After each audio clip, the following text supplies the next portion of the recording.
Oke, selamat pagi teman-teman. Di pertemuan kemarin kita telah membahas tentang pengertian gambar vektor dan pengenalan dasar-dasar alat yang ada di aplikasi CorelDRAW, yaitu aplikasi pengolah gambar vektor. Nah, di pertemuan kali ini kita akan membahas tentang cara membuat dokumen baru. Yang kedua yaitu cara menyimpan dokumen. Yang ketiga yaitu cara mengatur ukuran halaman. Yang keempat, cara membuat teks. Yang kelima, cara membuat objek. Dan yang keenam, cara membuat bentuk. Nah, untuk yang pertama ini kita harus membuka dulu aplikasi CorelDRAW yang ada di sini. Nah, ini adalah ikon CorelDRAW. Nah, ini ada aplikasi yang akan kita gunakan untuk pengolahan gambar vektor. Pertama kita buka dulu dengan cara double klik pada aplikasi ikon ini. Kita tunggu sampai aplikasinya terbuka. Untuk yang pertama kita akan membahas cara membuat dokumen baru. Nah, untuk membuat dokumen baru di sini ada 3 langkah yang berbeda untuk membuat dokumen baru, yaitu cara yang pertama bisa di sini di menu welcome screen-nya ini. Di sini ada pilihan yaitu new document. Nah, di sini kita bisa menekan new document. Nanti akan keluar di sini mengisikan nama file atau nama project yang ingin kita gunakan. Di sini saya menggunakan nama projectnya, saya namakan bebas. Nah, ini untuk mengatur ukuran kertasnya dan juga bisa dengan cara manual. Nah, kalau misalkan kita di sini tidak ada pilihan ukuran yang kita mau, kita bisa di sini kita custom. Lebarnya bisa 100 mm dan tingginya 100 mm. Nah, ini untuk pilihan jenis ukurannya, mau ukuran modenya inci, milimeter, sentimeter, dan lain-lain. Nah, ini settingannya ini pas saja, tidak ada berubah. Nah, untuk resolusinya bisa kita atur, mau 300 atau berapa bisa diatur. Sini saya langsung oke. Nah, itu cara yang pertama untuk membuat dokumen. Cara yang kedua yaitu di kiri pojok atas ini ada menu file, yaitu pilih menu new. Nah, ini adalah cara kedua. Untuk pengisian lembarannya ini sama kayak tadi, tidak ada yang berbeda. Nah, untuk cara yang ketiga yaitu dengan cara menekan di keyboard Ctrl plus N. Nah, dia akan keluar ketika kita menekan di keyboard Ctrl plus N, maka dia akan keluar jendela baru untuk mengatur sebuah desain. Nah, cara yang kedua yaitu cara menyimpan dokumen. Untuk menyimpan file ada 2 cara, yaitu ada yang pertama dengan cara menekan file di pojok kanan atas kiri atas ini, pilih menu save as. Di sini kita bisa menamakan nama file, tapi kalau pada saat sebelum membuat halaman desain tadi kita setelah membuat nama, di sini akan otomatis namanya akan terbuat juga. Tapi tadi karena saya belum membuat nama, ini saya tulis nama lagi, nama filenya bebas. Nah, setelah itu save. Itu cara yang pertama untuk menyimpan data. Nah, cara yang kedua itu dengan cara Ctrl plus S pada keyboard. Nah, di sini kita namakan lagi nama file kita bebas. Setelah itu save. Nah, itu cara untuk menyimpan dokumen. Selanjutnya yang ketiga yaitu cara mengatur ukuran halaman. Nah, seperti yang pertama tadi kita telah mengatur ukuran halaman 100 mm kali 100 mm. Di dalam dokumen ini kita juga bisa merubah lagi ukurannya dengan cara di kiri atas ini. Nah, di sini kita bisa merubah. Kalau kita mau ukuran misalnya lebarnya 200 mm, tingginya 50 mm. Dan setelah itu enter. Nah, dia akan berubah. Itu adalah cara mengatur ukuran halaman. Nah, yang keempat yaitu cara membuat teks. Nah, di pojok kiri ini ada tool yang berbentuk A. Nah, dia dinamakan dengan text tool, atau bisa juga dengan cara menekan di keyboard F8. Ini cara membuat teks. Nah, di sini kita ketikkan misalnya design project. Ini ada cara membuat teks. Di sini kita juga bisa mengatur jenis teksnya. Di atas ini ada bar untuk pilihan jenis teksnya. Nah, di sini kita pilih, misalnya kita mau seperti ini atau seperti ini. Nah, sini banyak pilihan, terserah selera kalian mau yang mana untuk teksnya. Nah, di sini saya memilih font namanya Malti. Selanjutnya kita akan mengatur ukuran fontnya. Nah, di sebelah kanan ini ada font size-nya. Mau kita atur ukuran 200 pt atau 48 pt dan 72 pt. Nah, di sini saya ingin mengatur ukuran se-72. Untuk mengatur teks kita bisa memilih warna teks, yaitu warna, misalnya mau warna merah, atau kalian mau di depan hurufnya ini ada huruf kapital, cuman maunya di depan aja, di depan teksnya ini. Nah, caranya untuk membuat huruf besar pada bagian depan ini, kita Ctrl A, tekan Shift F3. Nah, setelah itu keluar menu bar seperti ini.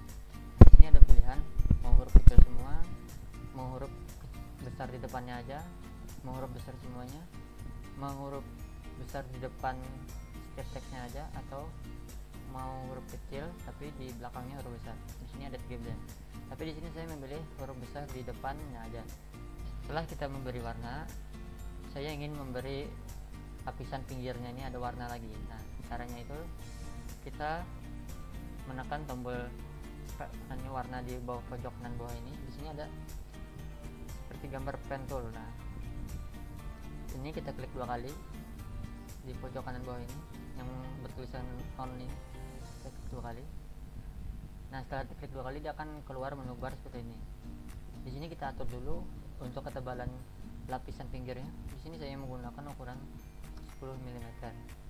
Nah, ini untuk warnanya saya memilih warna kuning. Ini juga bisa kita ganti mau ukuran sentimeter, bisa sentimeter atau berapa. Setelah itu kita oke. Nah, dia akan memiliki lapisan pada pinggiran teksnya. Ini saya perlu ketebalan, saya ingin mengecilkan ukuran lapisannya. Caranya sama seperti tadi, kita klik 2 kali di pojok kanan bawah ini, klik 2 kali. Nah, setelah keluar ini kita ganti ukuran lapisannya seukuran 3 cm. Setelah itu kita oke. Nah, ini udah pas untuk lapisan dan ukuran warnanya. Nah, itu tadi adalah cara untuk membuat teks. Kelima yaitu cara membuat objek. Nah, untuk membuat objek di sini ada pilihan tool yang dinamakan dengan toolnya freehand tool. Di sini ada pilihan toolnya. Ada freehand, 2-point line, bezier, pen, spline, polyline, dan 3-point hook. Di sini kita bisa menggunakan freehand. Nah, untuk tool freehand kita bisa membuat pola seperti ini. Mau pola gelombang bisa menggunakan tool freehand. Nah, maka jadinya akan seperti gelombang. Itu fungsi dari freehand. Setelah itu membuat objek dengan 2-point line. Untuk 2-point line dia hanya bisa membuat pola seperti garis ini saja, seperti namanya itu 2-point line atau 2 line. Seperti ini ada 2 line di ujung ini. Kita bisa membuat kotak menggunakan 2-point line. Kita bisa membuat kotak dengan 2-point line. Selanjutnya dengan cara bezier. Di bezier ini bisa membuat pola berbentuk melengkung.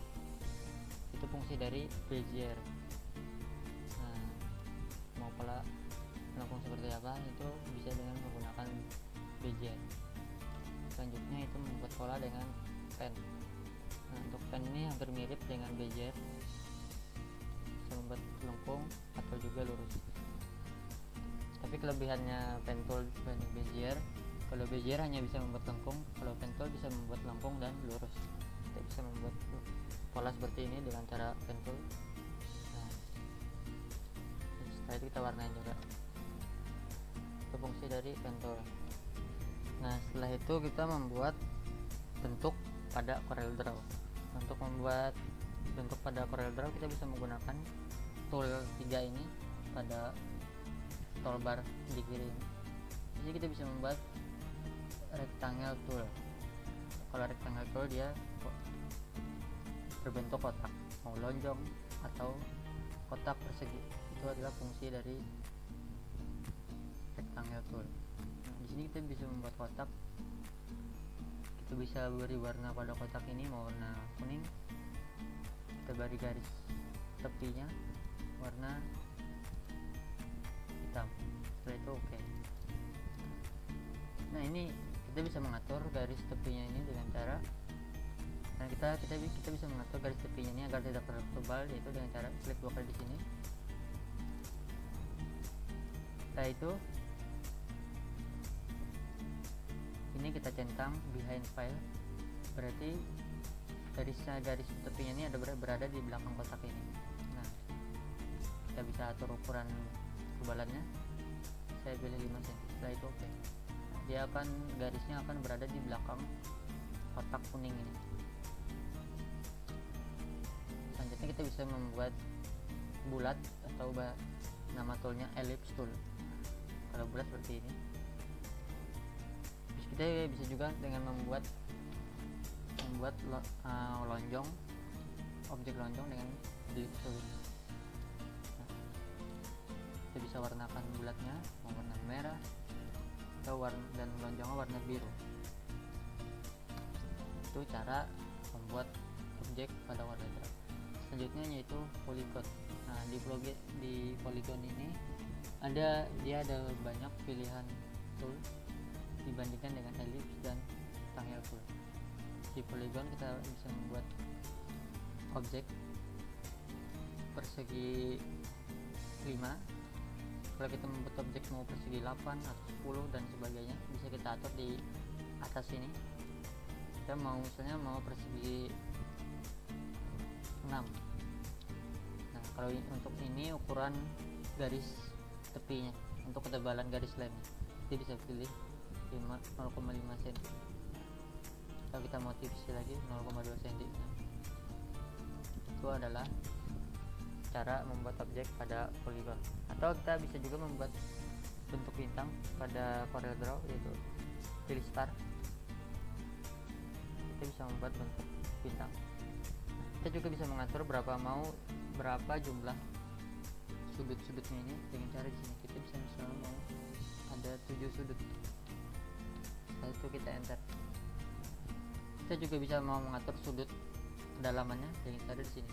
Misalnya kita mau ukurannya kedalamannya mau 30 saja, kita enter. Nah, dia akan lebih naik agak keluar sudut kedalaman. Atau kita mau membuat sudutnya lebih banyak lagi, misalnya 20 sudut, dan kedalamannya kita naikin jadi 40, atau kita kurangi jadi 20. Dan kita bisa juga dengan mewarnainya seperti ini, warna kuning. Ini bisa kita gabungkan di bentuk ellipse tool. Nah, setelah kita mengenal lebih dalam tentang tool-tool yang ada di CorelDRAW, cara membuat dokumen, menyimpan dokumen, membuat objek, membuat teks, dan mewarnai teks dan mewarnai objek. Setelah kita bahas semua itu, mungkin saya akhiri untuk pertemuan ini. Mungkin di pertemuan selanjutnya kita akan memperdalam lagi tentang aplikasi CorelDRAW ini agar kalian lebih paham. Saya akhiri dengan ucapan terima kasih dan assalamualaikum warahmatullahi wabarakatuh.